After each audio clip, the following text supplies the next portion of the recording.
All right, let's dive right into this explainer and explore the terrifyingly thin veil between ordinary life and the totally inexplicable. Today, we're unpacking some deeply unsettling accounts curated by a channel called Snook. These were originally shared over on Reddit.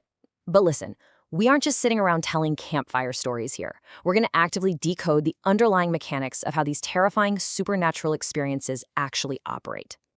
And really, that's the ultimate question we're trying to answer today. Based on 4 distinct accounts from the Snook source material, we'll examine how the human mind can literally warp the physical world. These aren't just your standard monster of the week tales. They're intense explorations of distorted memory, collective consciousness, and what actually happens when the absolute bedrock of reality just gives way beneath your feet. Part 1. Sustained by collective belief. We're starting with the absolutely wild case of Lady Bluebell, an urban legend kept alive purely by the collective belief of park rangers and children. Now think about the core mechanism at play here. Lady Bluebell didn't just start out as a monster. No, she was actually a safety mascot. The park created her to help lost kids navigate back to the ranger station using blue tape and bells. But over years and years of children desperately hoping to see her, scanning the shadows for her, and genuinely believing she was out there, well, she became real. It's fascinating, right? She was an entity literally willed into physical existence by the sheer density of human attention. And this perfectly illustrates the original safety rules taught to the junior rangers. Stop, listen, and look. If you did those 3 simple things, Lady Bluebell takes you home. In fact, the narrator of this account actually used these exact rules when he was a lost 10-year-old boy, and he swears up and down that a tall woman in a blue dress literally pointed him to safety. Back then, it was a totally symbiotic, protective relationship. But man, here is where reality just violently turns on itself. Years later, the park discontinued her program. They completely stopped teaching the rules. And that abandoned entity, she turned predatory. Our narrator, who is now an adult ranger, finds himself lost in this endless, looping forest with a stranded hiker, being relentlessly hunted by a now monstrous 9-foot-tall Lady Bluebell. To survive, the old rules had to warp.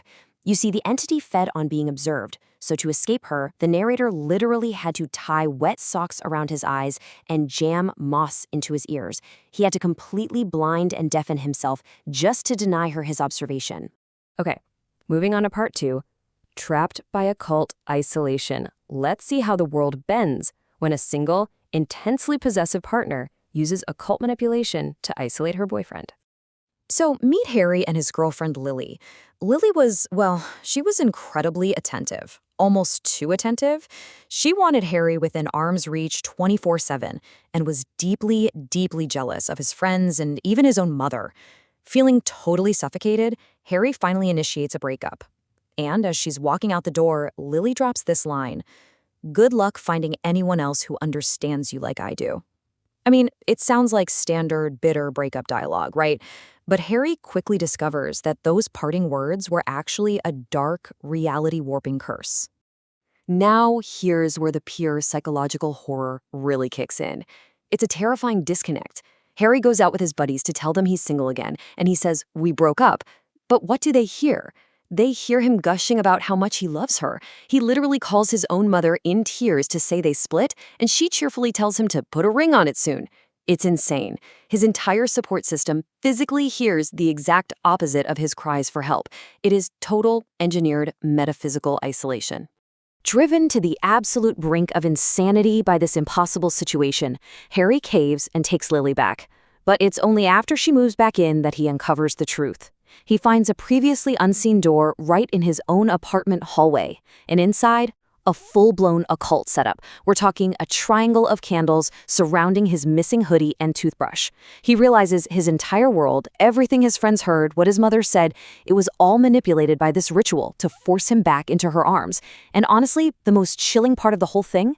He just gets back into bed and surrenders to the spell. He decides a manufactured reality where he's loved is simply better than fighting it. Part 3. The Repressed Monstrous Protector. This story focuses on a guy whose reality is completely fractured by repressed childhood trauma, hidden, quite literally, in his own backyard. Our narrator starts up a lawn mowing business, right? And he gets a job at an old, kind of familiar property. Suddenly, it clicks. It's right next door to the very home he was taken away from when he was 6 years old. And the house has this bizarre, massive 10-foot fence. As he's out there mowing the grass, these incredibly disjointed memories start bleeding through the mental veil he's built up over the years. We're talking flashes of incredibly long black hair draped over the timber, and weird memories of being handed raw red meat right over the fence. It's a total slow burn. Over a period of weeks continuously returning to this property, his mind slowly pieces together the terrifying truth of his past. He goes from zero recognition to drinking a strangely familiar lemonade inside the neighbor's house to vividly remembering hiding by that towering fence, starving and covered in lice. Finally, the whole thing culminates when he confronts the entity living in the neighbor's attic, a towering, gray, spindly creature named Ramona. But here is the crucial point, and it flips the narrative entirely.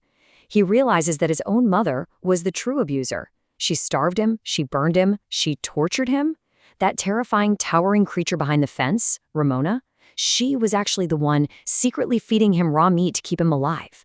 And when his mother tried to kill him, Ramona reached right over that 10-foot fence, grabbed his mom, and threw her into the woods.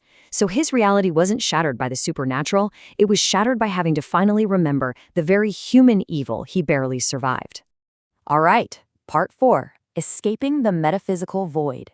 Our final story drops us into a super grounded setting, a prison, where an inmate named Reggie encounters a literal hole in the fabric of space and reality. So Reggie is essentially a dead man walking. He's targeted for a brutal assassination by a prison gang. Completely desperate, he seeks out this legendary older inmate named Haywood, who allegedly managed to escape the prison once before. Haywood teaches Reggie how to obsessively draw a pure black square using charcoal. The idea is, if you draw it enough and you focus intensely on the sheer lack of light, it actually rips open a metaphysical tunnel in reality. And it works. Reggie uses this to literally step out of the prison mere seconds before he's stabbed. But, as you'll see, escaping physics comes with a massive, massive cost to your own existence. Stepping through that void drops you out in a forest, nowhere near the prison. But the void fundamentally erases things. As Reggie tries to walk away, ordinary people literally cannot perceive him. They look right through him. His memories of his parents, his past, his entire life, they all just start dissolving into static. The void violently strips away your identity, leaving you with absolutely nothing unless you actively, consciously fight back against the erasure. You might notice we're repeating ourselves here, and that is exactly the point.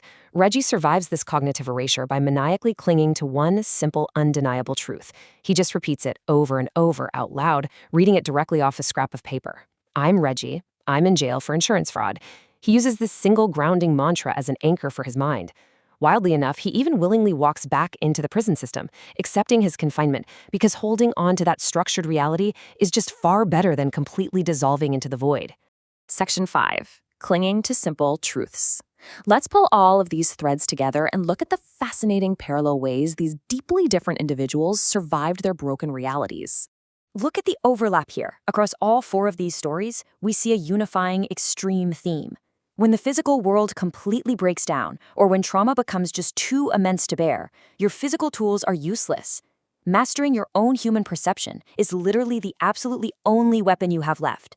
Whether it's purposely blinding yourself to starve a monster of collective belief, actively choosing to surrender to an isolated occult reality, building a massive mental wall to block out your own mother's abuse, or just repeating a single sentence to anchor your existence against a literal void. Every single one of them survived by strictly controlling what their mind was allowed to process. And that brings us to a pretty chilling thought to leave you with. Think about it. If our grip on the ordinary world is truly this fragile, if the universe is just waiting for us to stop looking so it can rewrite the rules, what is standing right behind you the second you look away? I really hope this explainer has given you a fascinating new perspective on the raw power of the human mind. Take a good look around your reality today and just make sure you still recognize it. Thanks so much.